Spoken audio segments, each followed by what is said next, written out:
Yo, what's good, movie fans? Welcome back to Just Another Movie Guy. Welcome to the second episode of the Just Another Movie Guy guest show.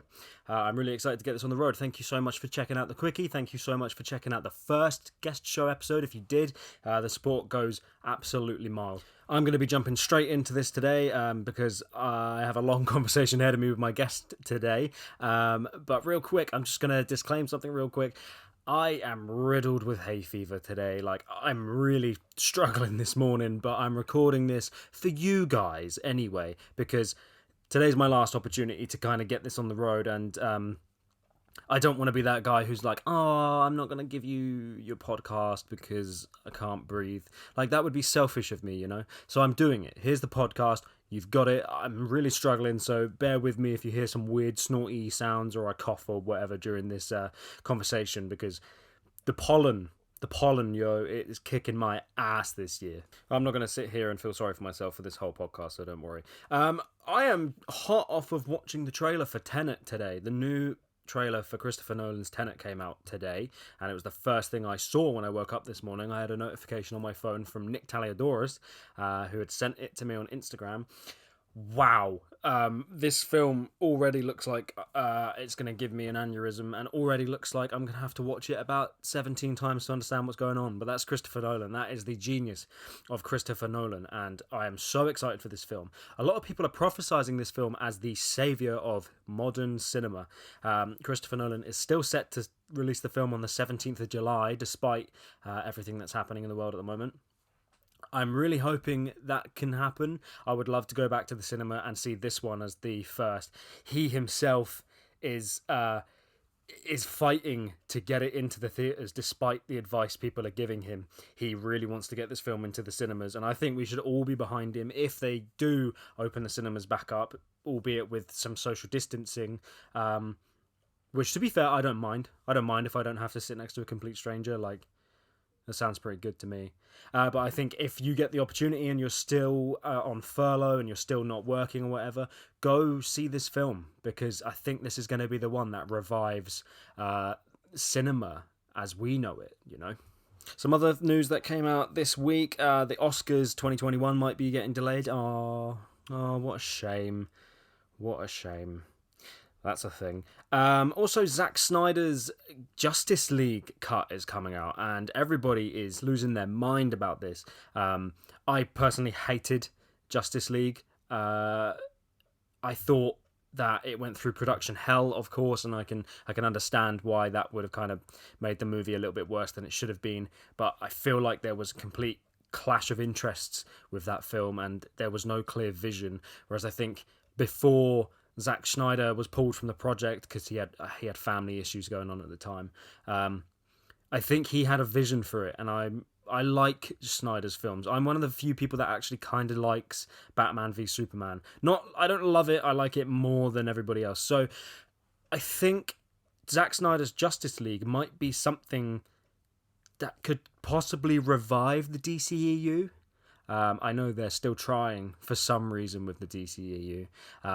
But I don't know, I'm really excited for this, and I think it's being released straight onto video on demand. I read somewhere that Amazon were going to be hosting it, and somewhere else in the US. But if you're in the UK, I believe Zack Snyder's cut of Justice League is coming to Amazon soon, and I'm stoked for that. That is this week's hot takes. I'm not going to get into movie news and all of that right now, because I have, like I said before, I have a long conversation ahead of me. Today, me and my guest Jimbo Shreds from YouTube are talking about Star Wars, the original trilogy. Therefore, this is going to be a while, so I don't really want to ramble on for too long. So, without further ado, let's get into this. Today's guest is arguably more of a Star Wars geek than myself. He is the only other person I know who has a Star Wars tattoo on their body. This is somebody I've known for a very long time, and we're well overdue a catch-up. He's a talented, creative musician and host of the YouTube channel Jimbo Shreds. Welcome to the show, Jim White. Hey, buddy, how's it going? Hey, man, really good, thanks. Yeah, that was a nice intro and all. Cheers. I worked hard on it. So, for anybody listening, me and Jim go back to, I think, 2015, when we both toured in our old bands. Jim was in Greyhaven and I was in Forgotten Shores. those were some good times. Like I have some fond memories from that, and that was actually the last time we saw and spoke to each other in person. It's been so long, dude. That was such a fun tour, though. It was like the first tour I ever had, my first proper band experience, you know? Yeah, same for me actually. And obviously since then, gone on to much bigger and more exciting things. But it was back then. That's some of the fondest memories I have of touring, because it was just a good laugh. We played some shitty little underground venues, and we literally played one under a train track, I think. Yeah. I think that was in Chelmsford, the sort of in a railway bridge, wasn't it? Yeah, and you had to go up all these stairs, and it was like a bomb shelter, but it was under a train station. It was weird. It was a weird tour, but it was good. They were the fucking good times. And that's like 5 years ago now, and that's insane. That's mad. That was so long ago. Do you remember Bristol as well, where there was no PA system, and like, I think there was no sound guy, no PA system. We had to like run around and figure everything out. I gave up and got really drunk. I remember, because I remember we were at the Vans, and me and you were chatting, and we were hammered. Yeah. Like I can just remember the whole day we were hammered, and I can vaguely remember there was a graffiti on the wall by the venue of Spartacus, and that and Dan Goodchild hitting his head on the PA is the only thing I remember from that day. I remember that as well. I think I pissed off all the guys in the band at the time, because everyone was trying to put it together, and I just kind of felt so helpless. I just got drunk, and I just ended up being irritated. It was good though. It was good. Good times. I love those little stories. You know, like being in bands. That's what it's about, isn't it? Those are the ones that you remember over the big shows for sure. But you're sadly not with Greyhaven anymore, are you? No. I left a good while ago now. Actually, I think I left right at the start of 2017. Wow, that's time.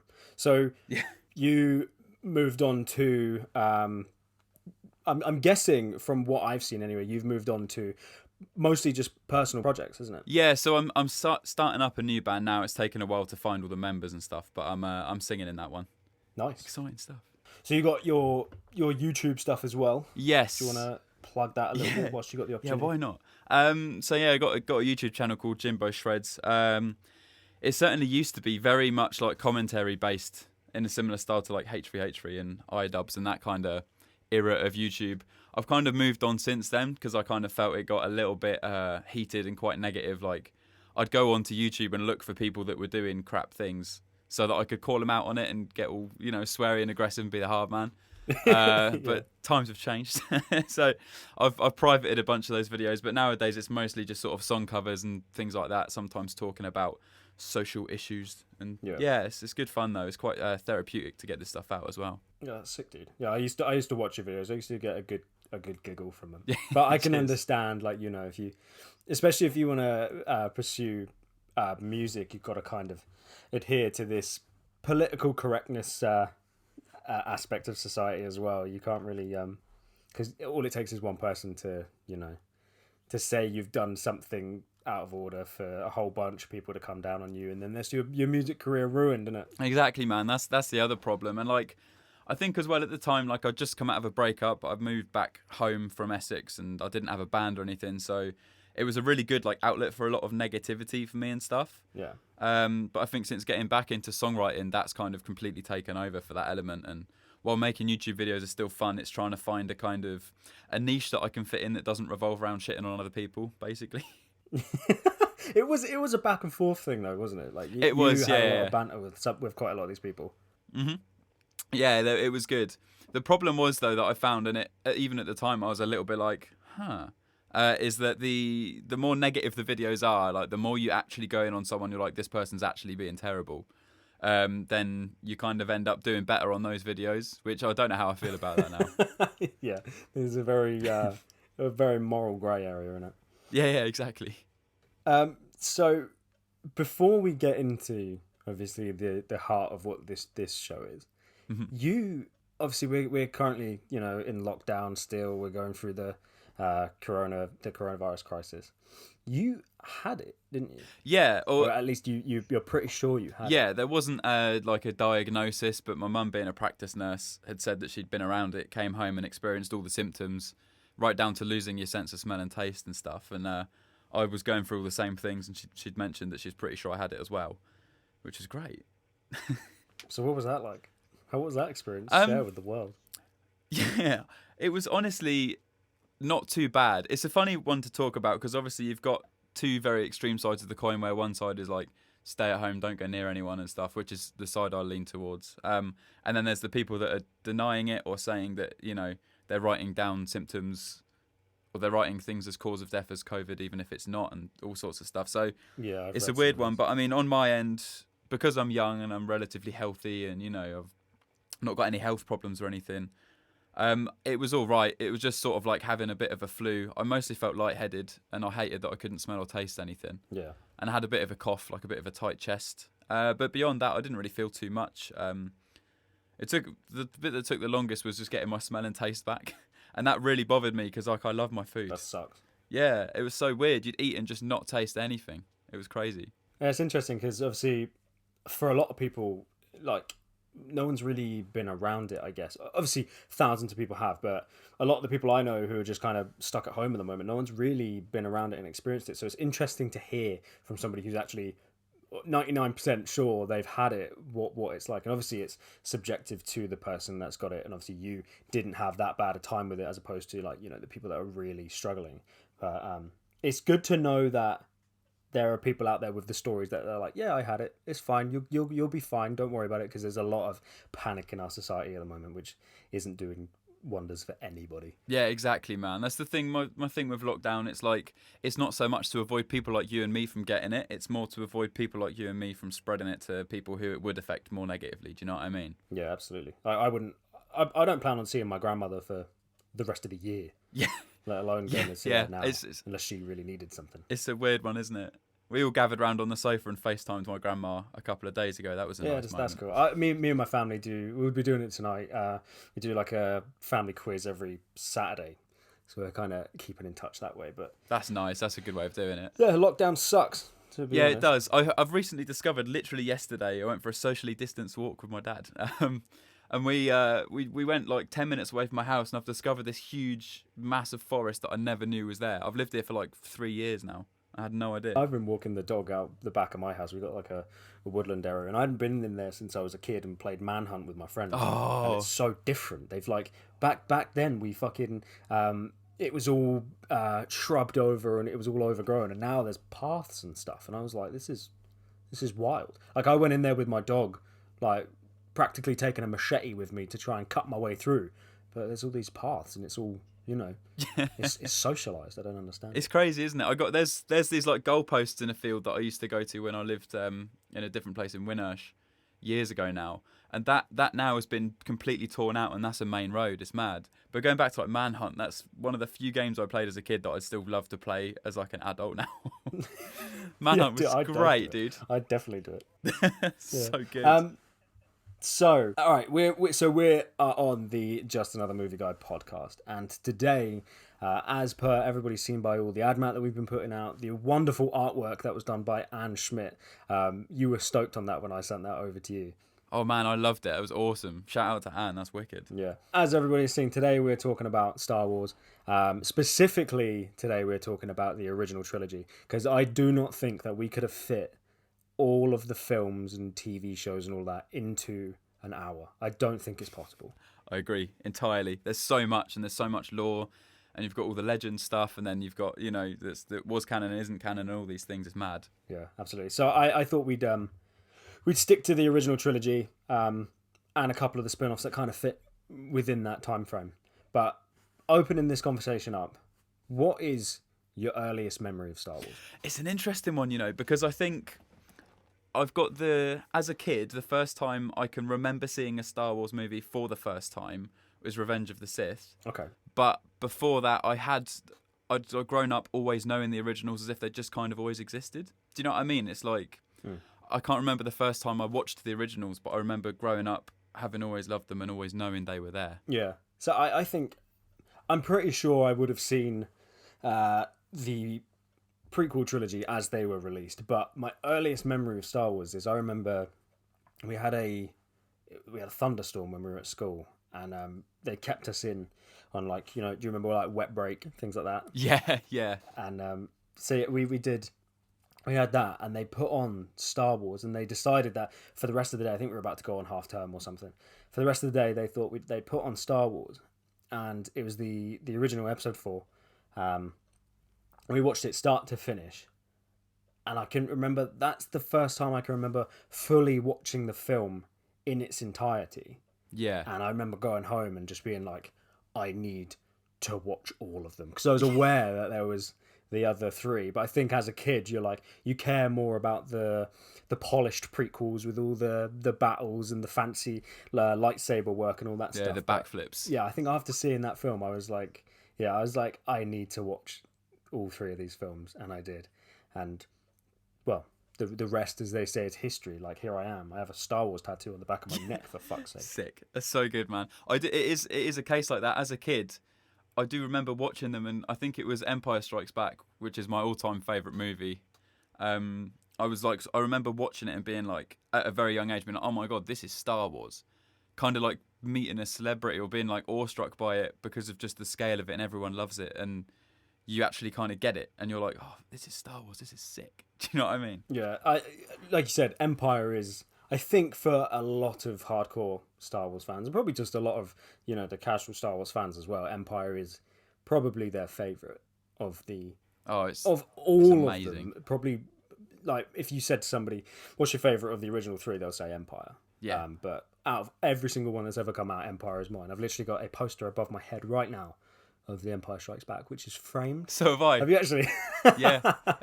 I've legitimately. I'll send you a picture of it later. I've got a huge framed poster of The Empire Strikes Back. Yeah, sick.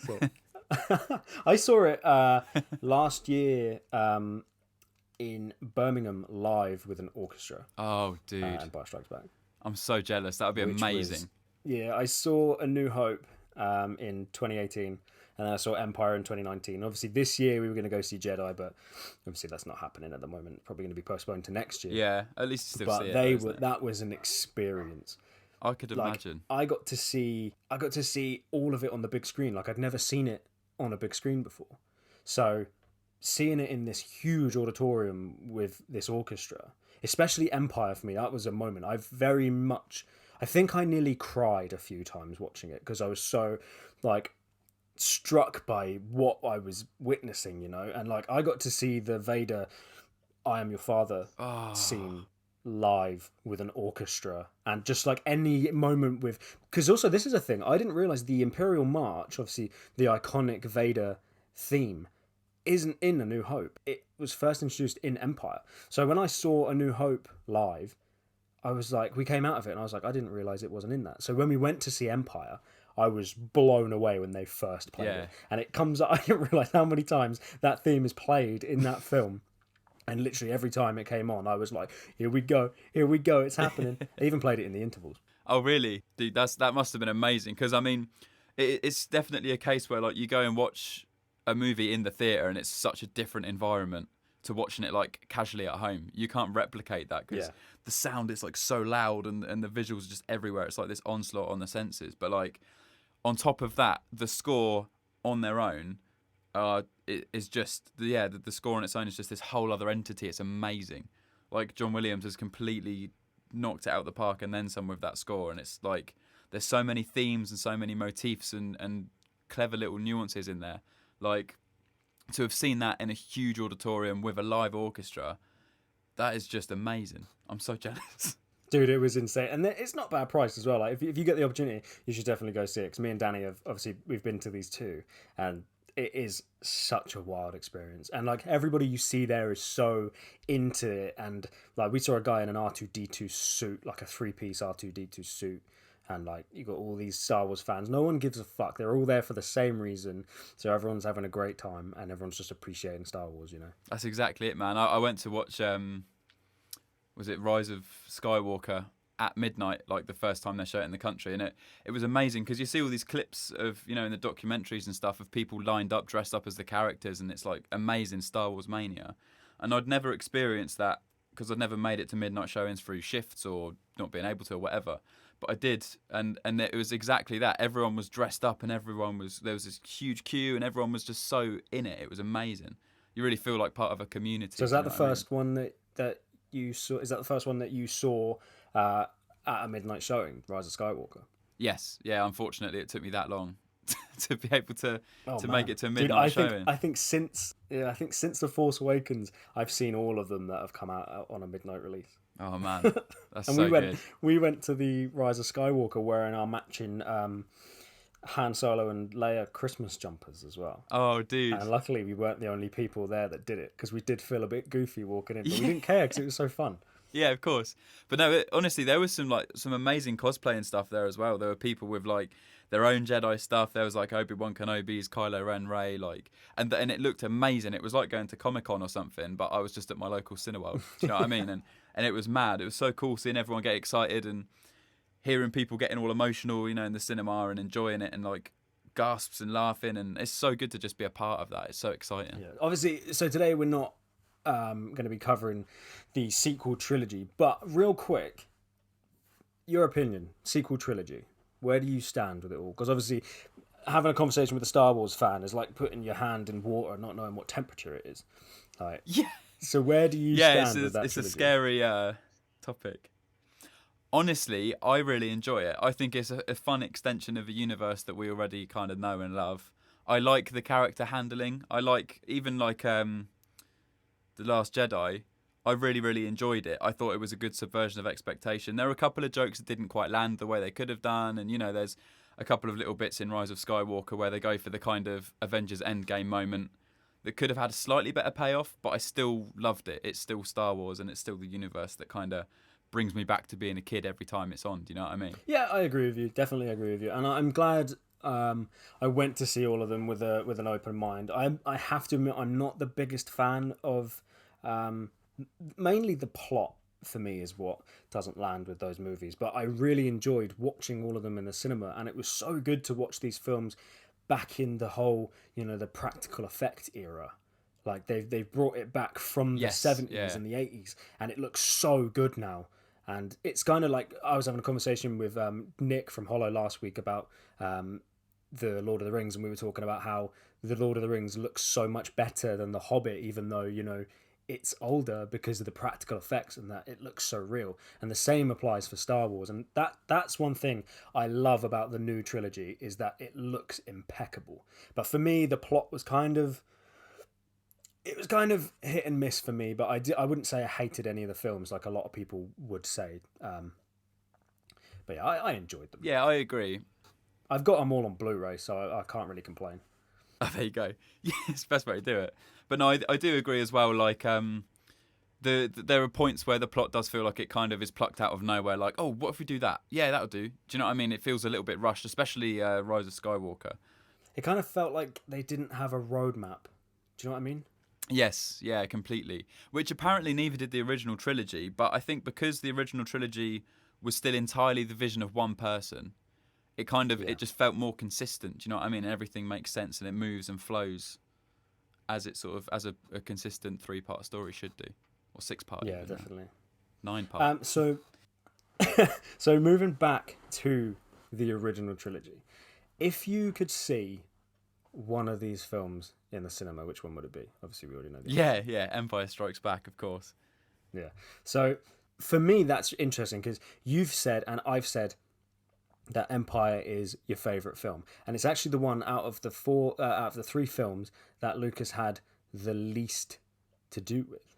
He was there for a lot of it, Yes, but he was a writer for Jedi. He was obviously writer and director for A New Hope, but he was just producing on Empire. yeah, So it's interesting to hear people say that Empire is the one that they would rather go see in the cinema if they had the opportunity now and things like that. Because obviously Lucas is the maker, as everybody's been praising him this weekend because it's just recently been his birthday.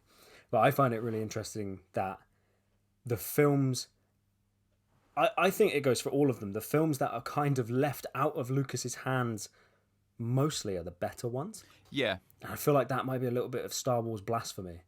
But No, I think it's fair to say. I mean, there's this kind of the thought process as well about why the originals were so much more generally adored than the prequels, aside from being revolutionary at the time and stuff. And I know the prequels still did stuff like that by having, the first fully CGI character in Jar Jar Binks and things like that.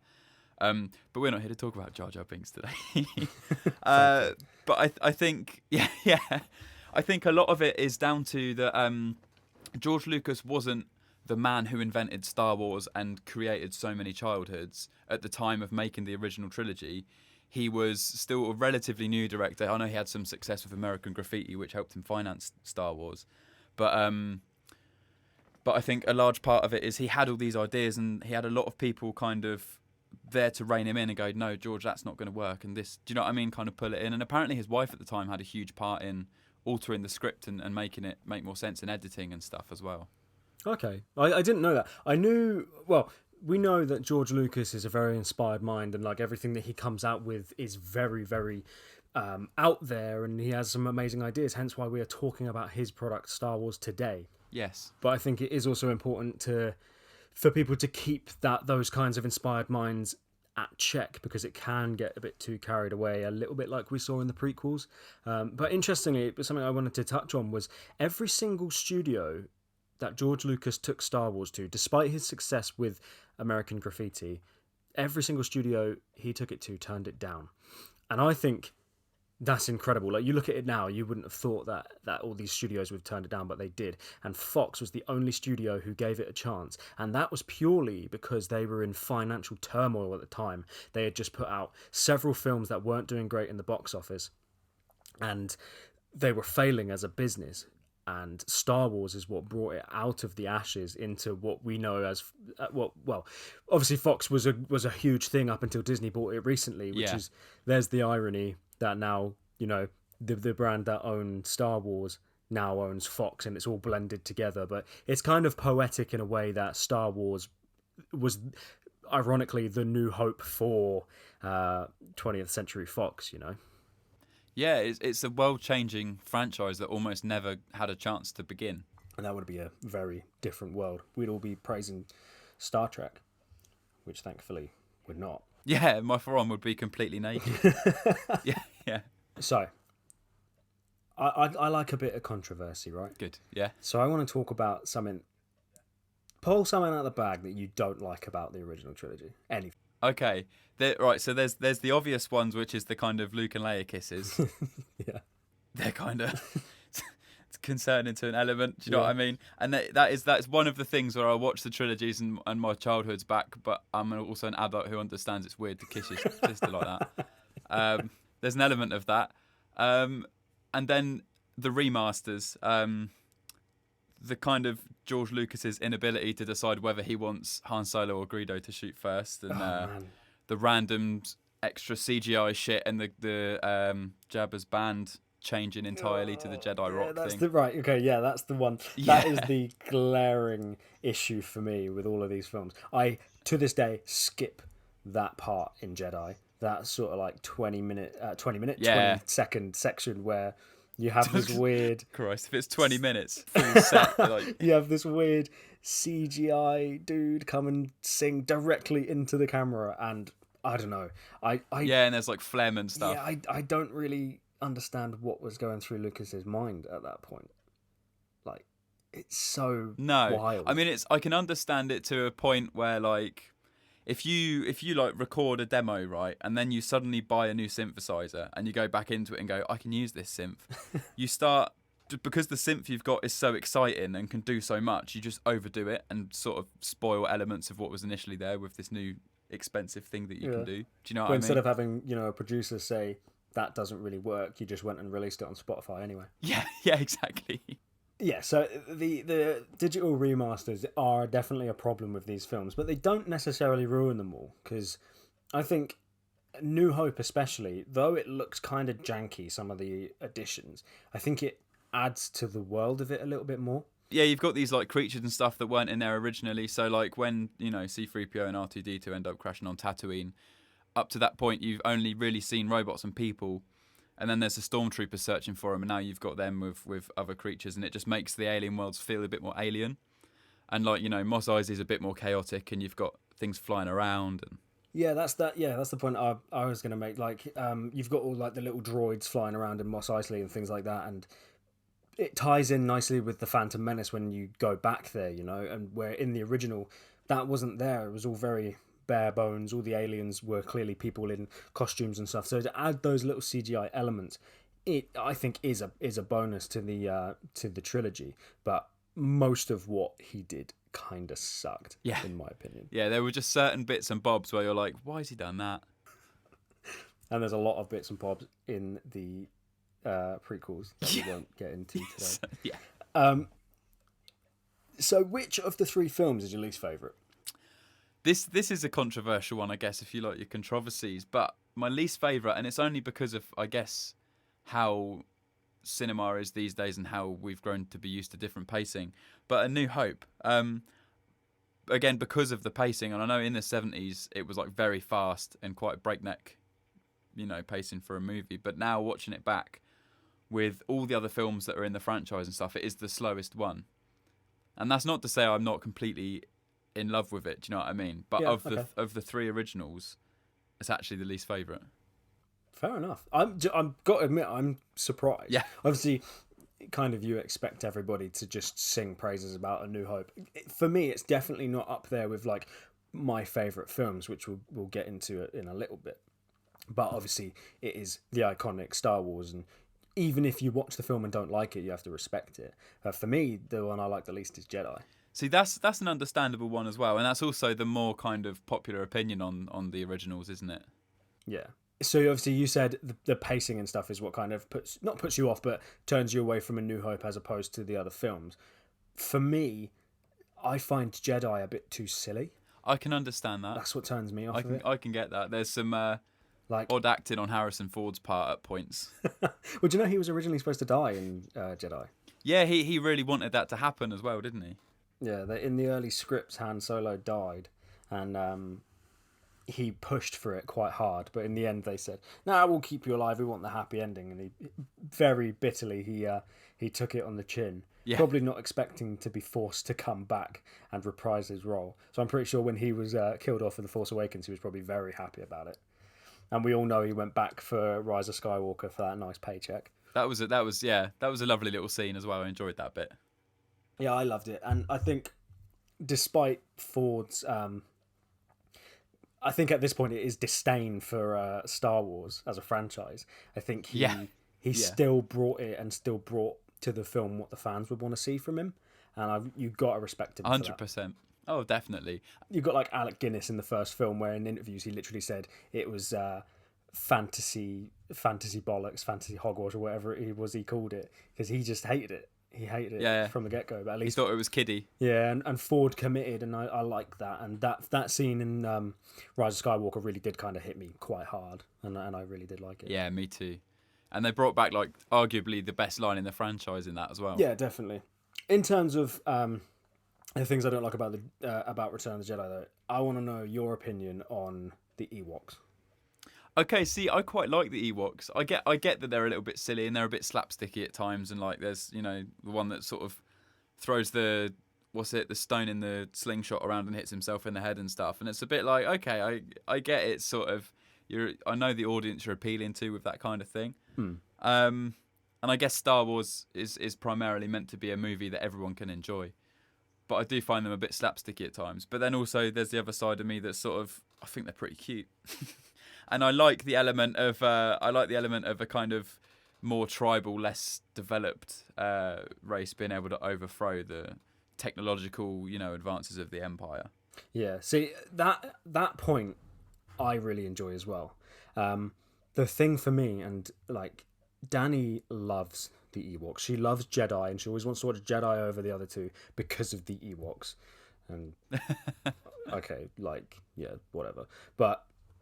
For me, I think if the film was a bit more Rogue One, a bit more Solo, where they kind of got into the grittiness and the darker side, and I'd say a little bit more violent side of Star Wars, if it was portrayed like that, like kind of more savagely, I think it would work. But for me, the way, obviously it's a product of its time as well, but the way it's filmed and the way it's portrayed, I do not find it believable that these little fucking teddy bears are beating the 501st of the Imperial military, Like I Yeah, of can't see it, course. especially when it's like they're throwing stones and it looks like it's just bouncing off their armor, but they're getting knocked out anyway.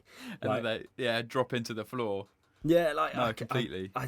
it just doesn't resonate with me. But I was looking into it a lot, and originally George Lucas wanted that final planet to be Kashyyyk, and he wanted Wookiees, Yeah, and I think that's a film I really want to see because I feel like that would have been sick. yeah, Yeah, but obviously at the time they couldn't have filmed that because of they didn't have the budget to do it, and they didn't have the technology they have now to be able to pull off the planet to George Lucas's vision as we see in Revenge of the Sith. yeah. Apparently, also the Wookiee costumes were far too complex to be able to make in bulk like that, which is why Yeah. essentially they just made Wookiees and cut them in half and gave them bigger eyes.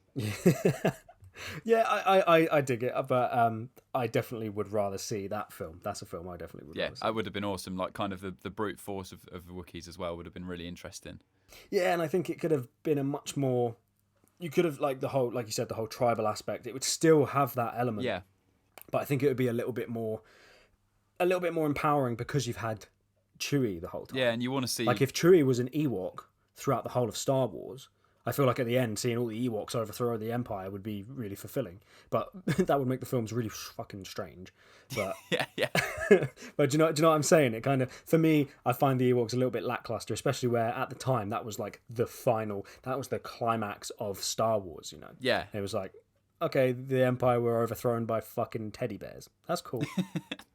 No, I do completely get that. It would have been cool to see Wookiees run around ripping people's arms off and shit as well. Do you know what I mean? Like that would have been really satisfying. Yeah, I want a rated R Star Wars so bad. Yes, yeah. Rogue One was pretty. It wasn't close in the sense of being R-rated, but it was the grittiest Star Wars movie I feel like we've had Yeah, definitely. And so actually, far. Do you know what I mean? It's quite dark. yeah, that's a good segue because I wanted to move on to Rogue One and some of the other original trilogy spin-offs. So like Rebels, The Mandalorian. Have you seen The Mandalorian? Oh mate, I love The Mandalorian. Yeah, you watched the whole thing. Yes, yeah. So I watched Rogue One last night, and this morning actually I put on the Blu-ray bonus disc just to try and, because I'm very familiar with the rest of the film, so I wanted to get a little bit of knowledge in the more modernized version of the old films. Yes, yeah. So I watched, and do you know, I love this film.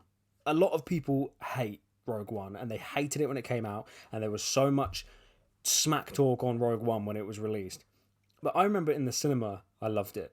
And then I got it on Blu-ray, watched it again, and I loved it. And I haven't watched it for quite a while, put it on last night, and I fucking loved it. Like, I honestly do not know what everyone's gripe is, but where do you stand with Rogue One? It is my second favourite Star Wars movie behind Empire. It's amazing. Yes, dude, it's so refreshing to hear somebody say that, because it is literally mine as well. So, like, yeah, my top Empire Strikes Back, Rogue One, and Episode 3. Yes, yeah, dude, I'm pretty much with you on that as well. But like, man, Rogue One was just amazing. I remember I went and watched it in the cinema in London, and it was the first time I'd ever been in a cinema and had an applause after the film, even though no one from the movie was there. Yeah, it was wicked, and it was on opening day. It was the Odeon in London. I can't remember what it's called, but it's like two-tiered. There's like a balcony and everything just for the one screen. But yeah, I remember seeing that, and like, obviously the last sort of 10 to 15 minutes of that film are just, it's like the ultimate fan service, especially if you love the originals. Yeah, it is, and it's done very well. And even watch it, like I said, I watched it last night, and I was just sat there like, every time I see that moment where you see the kind of whirring of hyperspace, the X-Wing comes out, and all the fucking rebel ships appear. Yes. It's just goosebumps, man. Goosebumps every single time. I love it so much. It's amazing, honestly. It's that film felt like a bit of a reward for all the people who didn't enjoy the kind of world that was set up with the prequels. It felt like the kind of reward for sticking with the franchise. Do you know what I mean? Yeah, I agree, and I also think that it kind of wraps up nicely the story that everybody questioned about.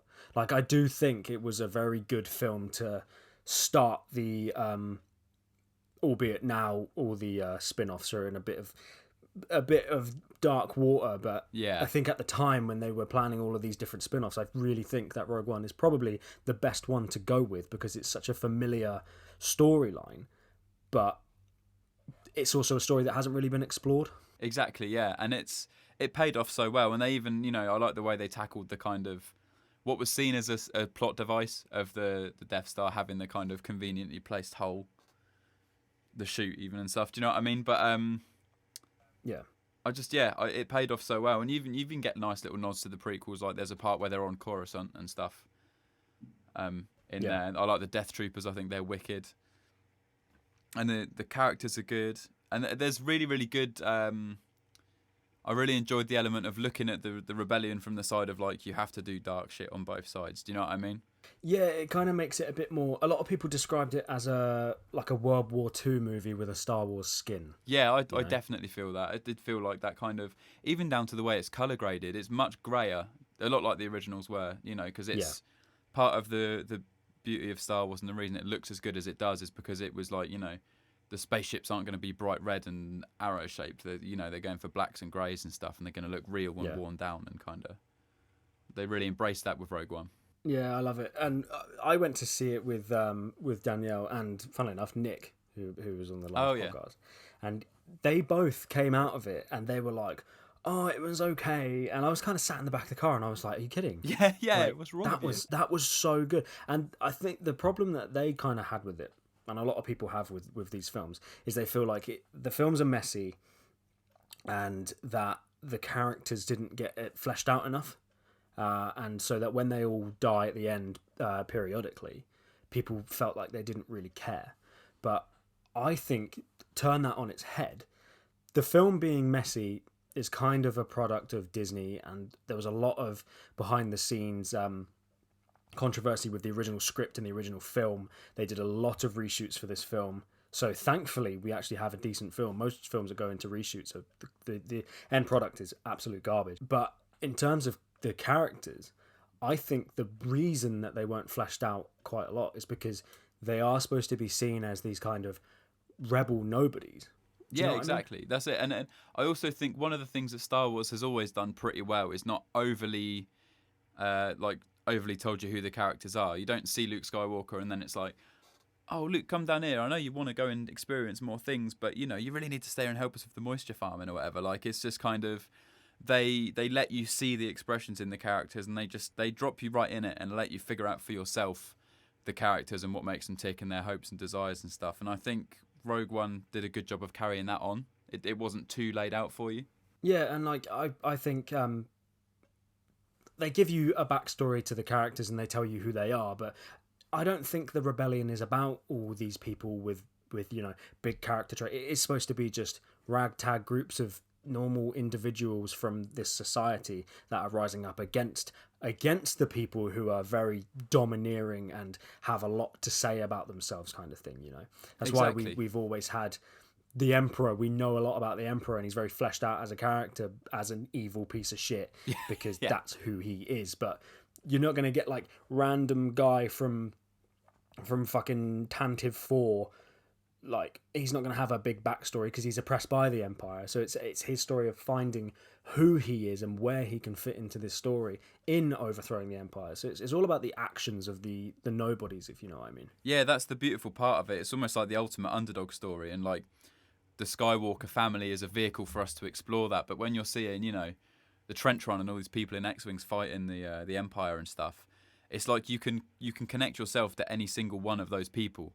Because they're so kind of they're the normal people, the underdogs. They're not quite they don't have the numbers and they don't have the finances and the technology and stuff. So it's really good for being able to connect through that. Yeah, absolutely. Also, one thing I did think when I was watching the films is I feel like Rogue One is the first film to make it seem like getting shot by a blaster really fucking hurts. Yes. Yeah, I Do you know what I completely mean? get that. Like, I watched it yesterday, and every time someone gets shot, and it's like, I think it's the sound design, the way it sounds, you're like, fuck, like, ow. Like, Yeah, it sounds like a thud, nasty. like it's hard. Yeah, exactly. Because I mean, in in Return of the Jedi, Leia gets shot in the arm, doesn't she? And she just kind of goes, oh, and then she's fine. Yeah. like stubbing your toe. Yeah. Yeah, but I feel like, because it is a much darker film, and obviously everyone dies at the end and it's very sad, it is definitely the film as an adult I wanted and got. And I think that's why the nostalgia factor was definitely there, and it's why I liked it a lot more than a lot of people. But I don't really have a problem with it. Yeah, it's a bit messy, and yeah, I would like to see the original Gareth Edwards cut. The original film, so I'd like to see how different it was, because a lot of people hated the fact that a lot of what was in the trailer wasn't in the final film, but I think it's just come to be expected nowadays. But overall, there's a lot of misdirection as well with trailers these days. Yeah, but overall, I love Rogue One, and it's really refreshing that you do too, because I was kind of hoping we were going to get this conversation into it rather than an argument about why Rogue One sucks or why it's not. Yeah, you know what I mean? Yeah, I feel that. I love as well with Rogue One how scary they made Darth Vader. It's the most terrifying he's ever been, like, on screen in my eyes. Dude, I remember literally quaking in my chair in the cinema. That one scene, everybody knows. All you have to do is say that Vader scene. Yes. And everybody knows what you're talking about. It's the moment Star Wars became a horror movie. Yeah, it was amazing. They really... I feel like they had the idea, and I feel like that was a Disney idea. You know, I don't think that was a Gareth Edwards idea. They had this idea to have Vader, you know, cut down a bunch of rebels for the fans. You know, we need to see Vader's lightsaber kind of thing. I'm not going to argue. Yeah. I think it's sick, and for Disney to come out with this brutal throwdown, just a massacre, isn't it? And I remember literally being sat there with my jaw on the floor watching that happen. But it's so I good. remember exactly the feeling I had watching that moment for the first time, because I remember it kind of starts happening, you've got the sirens going, everyone's panicking, going, oh shit, fucking go, come on. And then it all goes quiet and dark, and you just see the lightsaber ignite, and I couldn't stop smiling. It was like, I've never experienced that before, but I could not stop grinning, because it was like the one thing I'd always wanted to see. Yeah, it's so weird, because you're so happy to see the bad guy murdering the innocent good people, you know? Yeah, cutting his way through the people that we literally just praised for being relatable. Yeah, and you've spent this whole journey with the rebels, and it's like this cutthroat battle where you're like, oh god, they need to get this done, like you're really on the edge of your seat. But the moment where they start getting really hammered at the end is the moment you're like, yeah, go on. Yeah, exactly. You start getting like, oh, actually, this is bloody cool. Yeah. And it's interesting because if you watch Rogue One and then you watch A New Hope straight after, Darth Vader appearing on the ship then is so much more intimidating, because you've just seen what he can do, and then he's there. Do you know what I mean? It's like, okay, it's darker for that. Yeah, I think they handled it really well. There's a lot of people that want to criticise it, especially that scene as well, which I'm like, how? Why do you want to criticise that scene? Mate, just enjoy it. Peak Star Wars. It's brilliant. So, moving on, keeping within this kind of topic, obviously, The Mandalorian is the first thing, the first TV show. Apart from, obviously, we've got Clone Wars and Rebels and stuff. It's the first live-action TV show we've had of Star Wars. First impressions, what were you expecting? Did you get what you wanted to get, kind of thing? Like talk to me. Okay, so when I first went in to watch it, I didn't really know what to expect, but I was like, it's Star Wars, I'm sure I'll love it. You know, you're kind of predisposed to enjoy it, predetermined even. But I watched the first episode, and I was like, okay, visually it's really good. I like the world setup, but I wasn't quite sure on where the story was headed, because it felt like the more it went on, it started getting a little bit like there was less of a extreme narrative along the middle like we used to with Star Wars. And it was more just using that character as a vehicle to explore the Star Wars universe. Yeah. But once you kind of settle into that, I started absolutely loving it. There's one episode in particular where, you know, the prison episode with Bill Burr where they're running around the jail. The one on the ship? Yes, yeah. Where he gets together a crew and there's the droid flying the ship and all that. So that episode I really enjoyed, but I thought some of the acting in that one was a little bit weird. Yeah, do you know what? I didn't enjoy that episode. I didn't enjoy that episode at all. Yeah. It's the one episode I watched and I was like, this is a very filler episode for one. And yeah, the acting's a bit janky. It's a bit I don't like saying amateur because you're kind of like, I'm no fucking actor and I don't want to judge these people for doing their job, but it is a little bit, it feels a little bit amateurish. Do you know what I mean? For the caliber of what you're watching, it feels a bit, I know I'm going to say TV, but this is a bit more than a TV show. Do you know what I mean? I totally get that. It was the bit that did it for me. I thought all of it was all right. The Devilly dude was a little bit cheesy, but I could cope with it. But it was the pink ones, the one where she went and got her brother. Those two, I don't know if it was the way they did the makeup or the acting or a little bit of both, but it just didn't quite sit right. It felt a bit fan filmy rather than, Yeah, I agree. Yeah, that's a good way to put it. It felt like a fan film, definitely. Yeah. I think the makeup was good. I actually thought they did a really good job with that. I think they went a bit too cartoony, almost like they watched a lot of the Clone Wars and they were like, we have to act like that. But yeah, you can't translate a cartoon well into live action, So that aside, though, I think it is a very good show. A lot of the issues I have with The Mandalorian, I think, boil down to budget and how they were kind of saving it for that last, because the last 2 episodes are some of the best TV I've ever seen.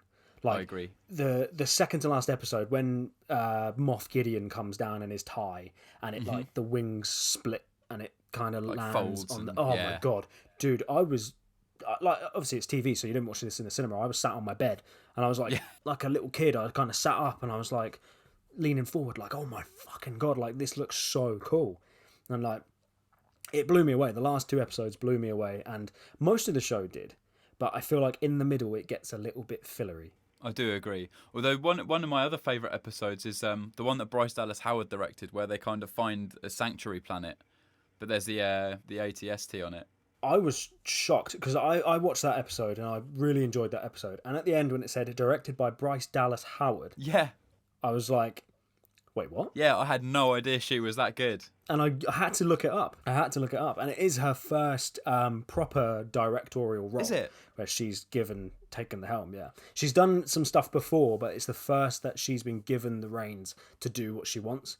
And honestly, it's one of those don't judge book by cover things, because I would never have looked at Bryce Dallas Howard and thought, you could do a really good Star Wars episode. Yeah, but she absolutely smashed it.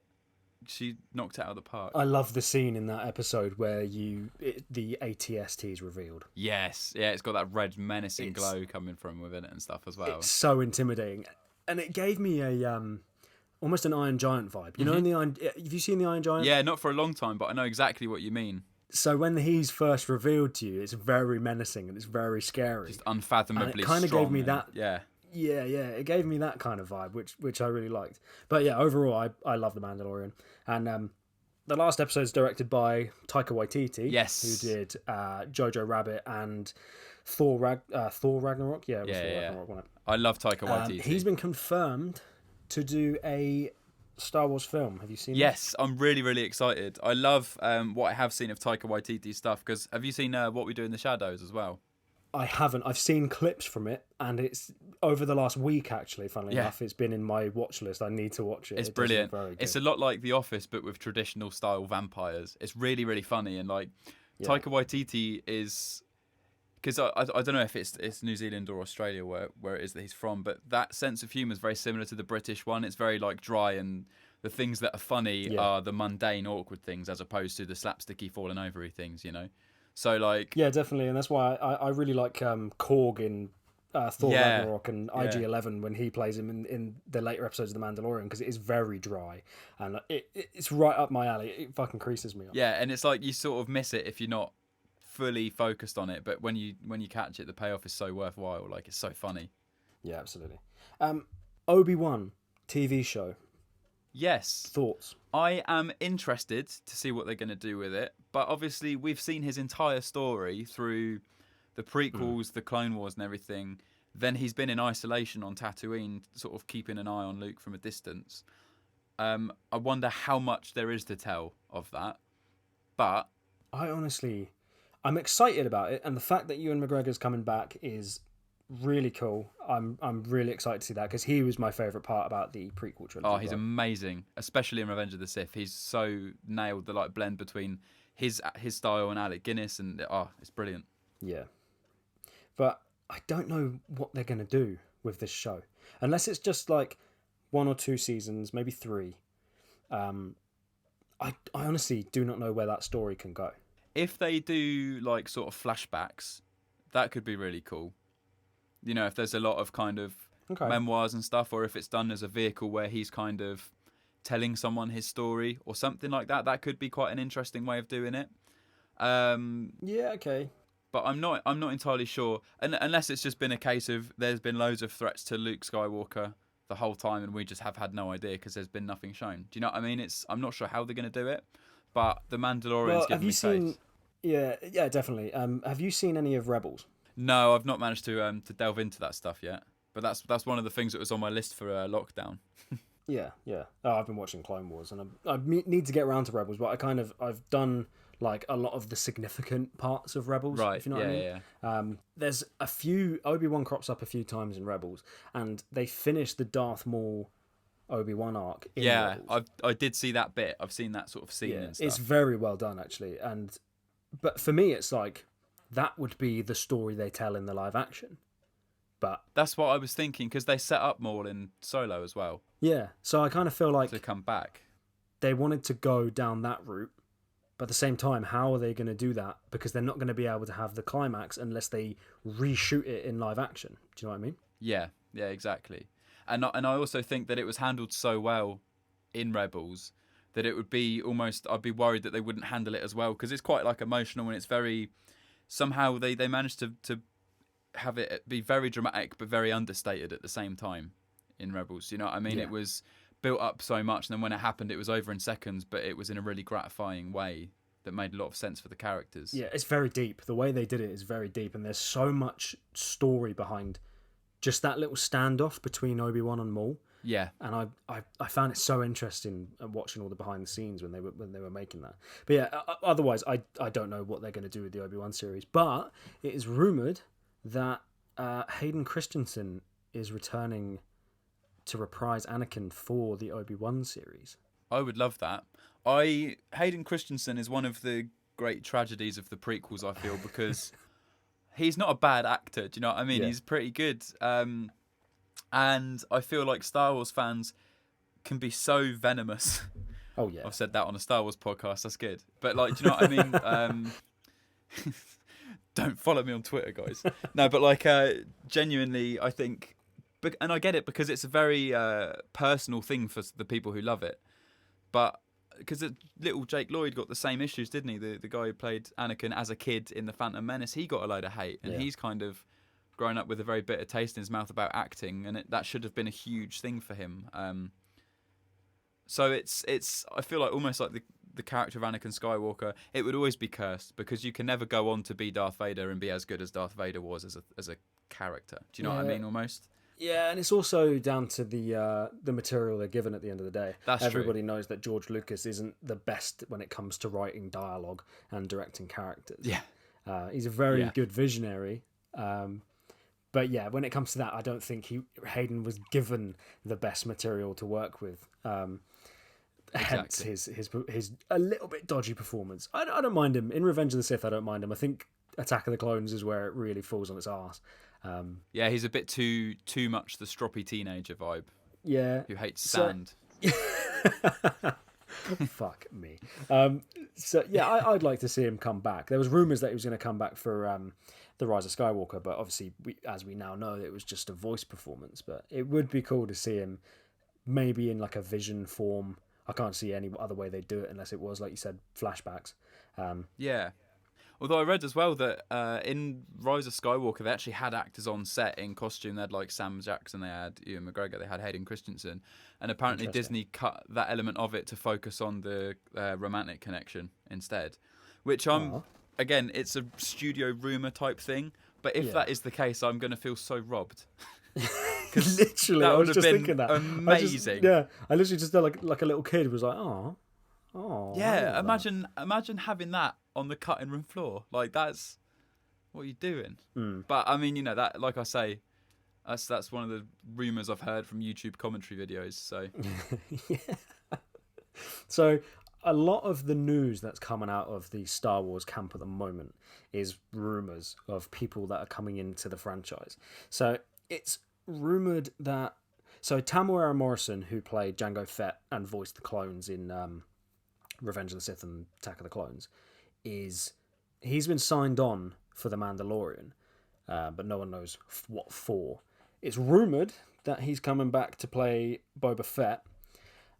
That's the one that's circulating the most at the moment, but it's also been stated that he could possibly be playing Boba Fett and Captain Rex from Clone Wars, as well as a handful of other clones. What do you want to see? That would be interesting. That would be really interesting. Obviously, Boba Fett's like a big one. That would be wicked. I'd love it. I'd love to see Boba Fett again. And actually, somebody do justice to Boba Fett as well, because I feel like they'd get him doing some real cool shit in The Mandalorian. Yes, yeah, that would be awesome. I was actually thinking that's where it was going to go for the finale anyway of the first season. Because what episode is it? When they're on Tatooine and they hunt the that woman down, and there's the kind of Han Solo mirrored character in it as well, who wants to join the guild and everything. Yeah. And at the end of that episode, there's almost like a post-credit scene where you see some feet walk up that look a lot like Boba Fett's feet. Interesting. I haven't seen that. They never resolved that part of it. Yeah, if you just skip to the end of the episode and rewatch it, you see feet walking up with like stirrups that Boba Fett had. That's walking up to the body. That episode's on Tatooine as well, isn't it? Yes, so it would make sense for it to be obviously Boba Fett. Ooh. Yeah, so see, I was expecting that to be the finale, and I wasn't disappointed when it wasn't, because the last two episodes were so good anyway. Yeah, definitely. So, yeah, I would. Boba Fett is like. I don't like to say Boba Fett is my favourite character from Star Wars, but I think visually he's my favourite character from Star Wars. He's the only hot toy that I have, which cost Danny about £300. Oh my god! Yeah, it's what sick, a legend though. Yeah. For you, that's wicked.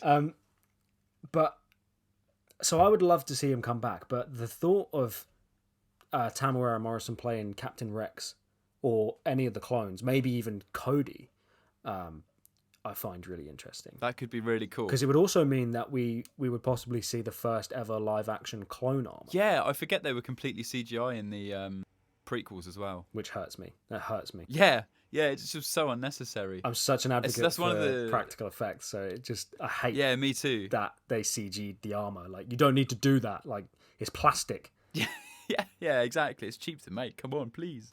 But it is like I even find that it's the fact that the originals still hold up visually better than the prequels do. Yeah. In a lot of ways, especially Phantom Menace and Attack of the Clones, like, because even the ships were obviously models and stuff like that, but they still look amazing now. Like, it just holds up. You don't watch it and it doesn't feel particularly dated, even though the prequels do. Yeah. Because I guess CGI can look really plasticky if it's not done perfectly, whereas when you've got models made and stuff, you've got the natural lighting elements and everything in there anyway. Yeah, definitely. Yeah, it's interesting to kind of talk about what they're going to do. I would like to see Boba Fett teaming up with the Mandalorian and maybe as well Captain Rex, because as we know from the Clone Wars, Captain Rex is one of the only clones that doesn't actually follow the orders of 66. He defects and joins the rebels. But it'd be interesting to see if they would bring back Cody, because Cody is part of the Empire. And obviously this is post-Empire as well, so they would be a lot older. Yeah. Which Tamuera Morrison would now fit that role, because I think he's in his 50s, if not late 40s. Yeah, he's definitely aged a little bit as well. So it'd be kind of cool to see what they do with that. Boba Fett would be younger though, so maybe they'll de-age him, which we know that they can do quite successfully. Yeah, there was a little bit of that in Rise of Skywalker as well. Like, young Mark Hamill looked insanely good. I didn't even know that. Oh yeah, the flashback sequence. Sorry, yeah. The training, that bit is awesome, and they did Leia really well. And funnily enough, it was Leia's daughter. It was Carrie Fisher's daughter that played Leia in that scene, which I think is a really nice little tidbit. Yeah, well, she is in she's in the sequels a fair bit, isn't she, as well? Yeah, I think it was probably really nice for her as well to honour Carrie in that way. And it was also so good to see Carrie training to be a Jedi. Like, I loved that. It was that little bit from Legends that kind of leaked into the Star Wars canon which I really enjoyed. Yeah, it's wicked to have that kind of thing, and it's quite a nice payoff as well for Leia, because she's such an amazing character. Like, always been like the most competent and capable out of everyone, even though you got these guys going to rescue her, and then she's like, "Give me that fucking thing." Do you know what I mean? And she's just like kicking ass from day So one. ahead of its time as well. Like back then to have hugely. A lot of people complained about Star Wars not having a lot of female actors, which is a bit of a problem. I can only think of 2 from the original trilogy. Yeah. But you've got Leia. She's like 1,000 strong women in one person. Yeah, she's amazing. So I think lay off of Lucas a little bit, because even working with Carrie Fisher must have been a nightmare, because she's such a fiery person. God rest her. She's very strong, isn't she? Yeah, man. I remember the day I found out that she'd passed away. Like, I was actually quite upset. Oh, dude, I cried. Because you connect with these characters. Yeah, so did I. You connect with these characters as if you know them. I came home from work and I watched A New Hope, and I just like had a little cry. I remember the tribute video they put out for her as well. Jesus, that floored me. Oh, Absolutely man, floored me. Yeah. Me too. Kind of along that lines, have you seen that Mark Hamill had an interview the other day and said that he is done with the Star Wars franchise for now? He feels... I didn't see that. He feels that his time with the franchise is over, and he doesn't want to be greedy. He said after his bittersweet send-off in The Rise of Skywalker and The Last Jedi, he feels as if his time with the franchise is done. What do you make of that? It's sad, but I guess it makes sense, you know? Because I know that he struggled, didn't he, for a good while with the Star Wars franchise, with like Harrison Ford going on to become this huge A-list actor, and Mark Hamill didn't really pick up too much work after that. I know he went on to do some really good voice acting and stuff. He did the Joker in the Batman cartoons and things like that. Yeah. And did he do a game as well? One of the Batman games? I think he did the Arkham games. Right, yeah. He did the Joker for that. But I know that he struggled a fair amount with that, or it was rumoured that he did. So I could see that, you know, once you've now had your kind of redemption arc, even in real life with the Star Wars franchise, and you've been back in it and you've had that, I can understand wanting to move on and explore other things or not do anything, or do you know what I mean? Yeah, and I think as well there's no real place for... Yeah, the Skywalker story's kind of been told now. They've wrapped it up, and I don't really see where or why they would want to bring Luke back. I think now is probably a good time to, you know, move on from all of that and start something fresh, as they've said they're going to do. So it makes sense that, if asked, Mark Hamill would say something along those lines. Whilst we're on that subject, actually, we've got... I don't know whether or not it's still happening, but obviously the Game of Thrones writers were signed on for a trilogy. Yeah. Rian Johnson was signed on for a trilogy. And now it's been announced that Taika Waititi is doing a film. We don't know at all where any of this is going to be set. I don't even know if Rian Johnson and the Game of Thrones writers are still doing it, because obviously there was that big hiatus of the Star Wars plans because of the backlash from Solo and The Last Jedi. So what do you reckon? Well, what do you want to see out of the next lot of Star Wars films? So I really like Rian Johnson's style of directing and stuff. I think he's a very good storyteller. Because have you seen Knives Out that he did last year? I think it was. I haven't. It's on my list, and it's a very, very well praised film. It's really good. I'm definitely gonna watch it soon. Yeah, it's really, really good. But I think I can see where the Star Wars fans had issues with the Last Jedi, because of, again, the kind of plucking storylines out of thin air, or kind of changing too much too fast and things like that, the non-consistent vision. But I think given complete free reign to explore it the way he wants to, and from start to finish, he'd be able to produce something really special. I truly think he'd be fantastic for that. Same with, I don't know what era I'd want that to be set in, but it's almost like he went to set it up in a subtle little way with The Last Jedi, because at the very end you got the sort of stable boy who uses the Force to pull the broom to him, you know. The kind of new order of Jedi, that kind of era. So that would be really cool, and it would be cool to see, because obviously one of the things with the prequels is that the Jedi weren't always right. They were almost a little bit arrogant, or a little bit, you know. And that's the reason the dark side always kept finding a way to come back and things like that. So it'd be interesting to see a new trilogy of films set in the future of the Star Wars universe, where it's more about the struggle to stay in the middle and not pull too far to one side or the other. I think that would be one, it would be interesting to actually watch and see all of that, but also it would reflect quite well for society today, because you've got, not to jump into politics, but the left and the right are so far away from each other, and it's much more a case of if we just kept everything towards the middle, it would run a bit smoother. Do you know what I mean? Yeah, no, fair. That's not something I've really thought about, and it's interesting to hear. That would be something I'd be really interested in seeing, actually. Kind of like exploring maybe the resurrection of the whole Grey Jedi from Legends. Exactly. And they kind of hint at the end of Rise of Skywalker that that's what Rey's done, that she's gone down that Grey Jedi path. And also after Clone Wars, Ahsoka Tano also goes down the Grey Jedi path. So it could be interesting to see maybe a new order of Jedi, of Grey Jedi in the new films. But my mind has been set, hence why I've never really speculated about anything after this trilogy that we've just got.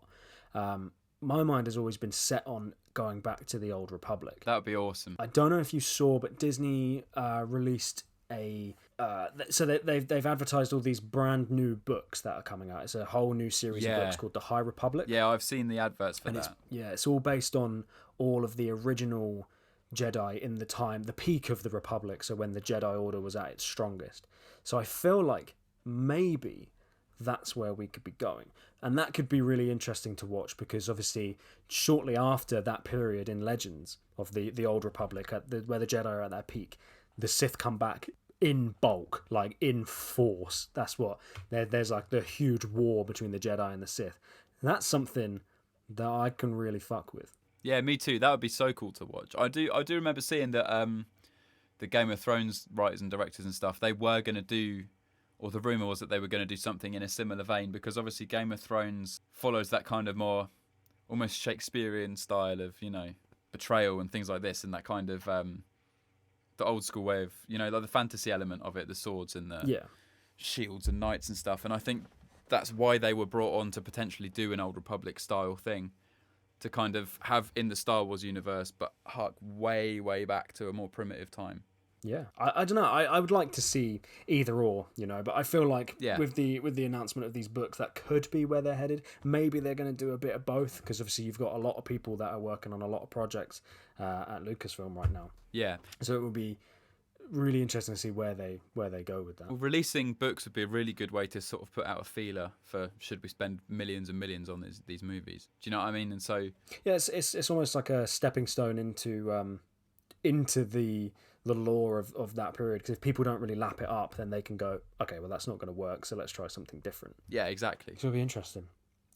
Right, I think now would be a good time to get to our little question time. Okay, cool.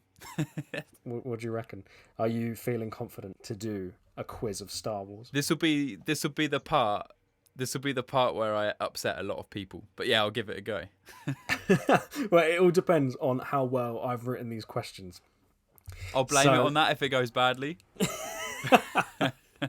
So last week I quizzed Nick, and so basically how this works is, do you remember in Top Gear when they did the laps and they scoreboarded all of their guests? That's basically what I'm doing. This is the timed lap of the movie quiz world. Okay, cool. So if you get all 10, you've set the new bar, because Nick got 9 last week. Oh, I've got tough competition, yeah. And if you get 10, that means the rest of my guests from here on, they'll have to do more questions. Right. Make it more difficult for them. Oh, that's tempting, yeah. They'll hate you if you get all 10. But also, if every other guest doesn't score as high as you, at the end of the season, I'll be messaging you on Instagram saying, yo, you've won a little goodie bag of Star Wars gifts. Ooh, so there's always that. There's a prize. And also, yeah, absolutely. And to everybody listening, there is something on our socials at the moment promoting the competition where you can also win some free goodies of your favourite movie. Head over to our Instagram and our Facebook, find the post. All you have to do is like the post, follow the page, and tag 2 of your friends who also might want to win some goodies, and you can be in for a chance of winning some cool shit. Right, let's get into the quiz. Buckle down, Jimbo. I'm here, I'm ready for it. We're going in hard. Alright, so you got 10 questions. You've got to try and get 10 to set the new bar.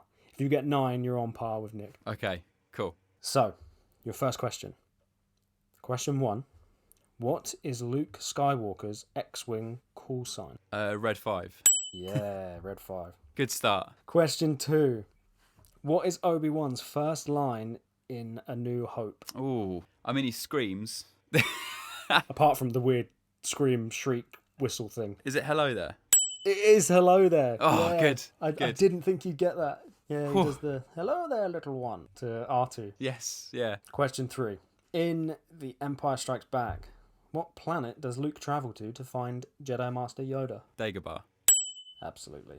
You're always going to get that one. Yeah, that's got to be. I wanted to make some of these a little bit easy, just in case. You know, like I have this fear that I'm going to have a guest come on, and they're going to not know answers to any of the questions. I don't want to make someone feel stupid, so I've put some questions that are a little bit easier. Yeah, I was worried when you said quiz. I was like, oh no, because I'm like terrible with that stuff. Good. You're doing good. You're 3 for 3. That's good. Question 4.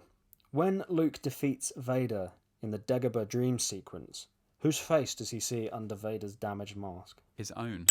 It is his own. Question 5. What creature lurks beneath Jabba's throne room in Return of the Jedi? The Rancor. Nerd. Question 6. During the celebration on Endor, following the Empire's defeat, what can the Ewoks be seen using as drums? Oh, Stormtroopers' helmets. Yeah, Stormtroopers' helmets. I gave Danny that one, and she got it wrong, and she was really sad. Oh, bless her. I had to think about it. My head, I was going to go, oh, skulls, but I know it's not. I had to really stop myself. Yeah. That would have been great. I'd It'd have been brutal. All right. Question 7. You're doing good. You're on 6 for 6. Okay, good. Question 7. In Rogue One, what are Chirrut Imwe and Baze Malbus said to be the guardians of? Oh. The temple. Is it? No, it's not a temple, is it? I know there's Kyber. They've got Kyber crystals on the planet. Yeah, you've got me on that one. Oh man, it's the Wills. They're the guardians of the Wills. Oh, Guardians of the Wills. Yeah, of course. Fuck. Fine. Unlucky. That's all right. You're still in the run. I can still be on a par with Nick. You are on par. All right. Question 8. How many Death Troopers are there in total fighting on the beach of Scarif in Rogue One? Death Troopers. Death Troopers. None. Was it a trick question or have I? Oh. It's 6. Oh, of course, because they would be with. Yeah. Shit. And they nail all the rebels. They kill Donnie Yen's character, Chirrut. And then Baze, he guns them all down. Unlucky. We'll bring it back. We're going to bring it back. That's cool. Yeah, we'll be all right. Question 9. What is the serial number of the assassin droid in the Mandalorian series? Oh.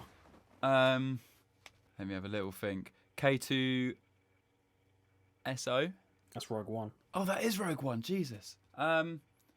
IG9.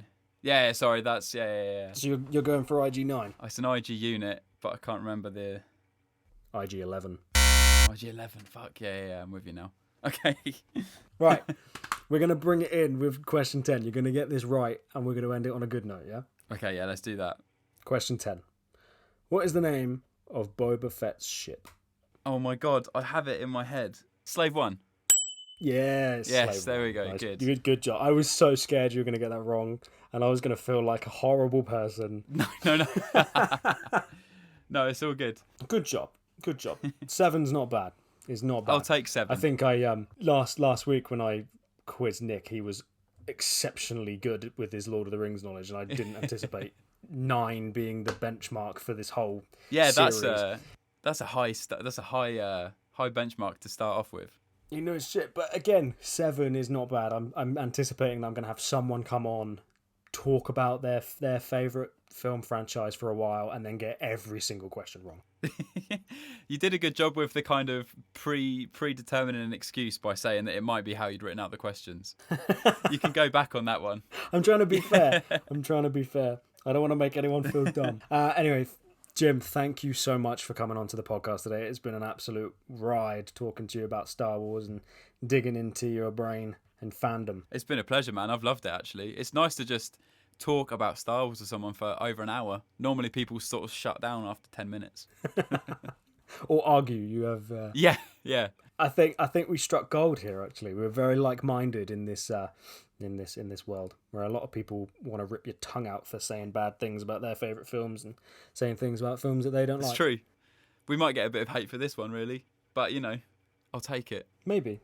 Yeah, for anyone listening, if you disagree, feel free to throw some flack at us in the comments. Send me Mainly yes.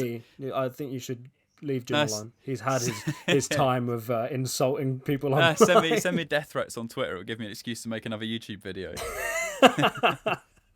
Yeah, head over to Jimbo Shreds in a week's time, and you'll see reactions to fan comments of just another movie guy. Me fist fighting Star Wars fan. Anyway, Jim, thank you so much for coming onto the show. It's been an absolute ride. Cheers, man. It's been a pleasure.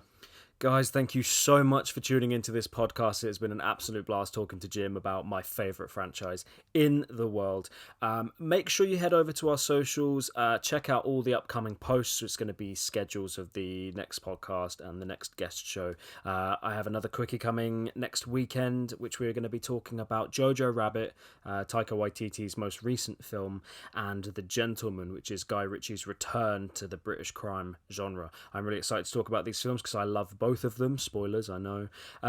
Head over to our socials as well and check out the competition that is currently live. All you have to do is find the pinned post on Facebook or find it in our Instagram feed. All you have to do is like the post, share the post, comment on the post with 2 friends and your favourite movie, and you will be in for a chance to win a goodie bag and a bundle of your favourite movie collectibles. It's a no-brainer. Go do it. I can't wait to get more of this podcast on the road. It's been an absolute blast so far, and you guys have been amazing with the support. Thank you so much. I will see you next week for the quickie and in 2 weeks' time for the next guest show episode. Thank you so much, guys. Peace and love. Stay safe. Stay humble.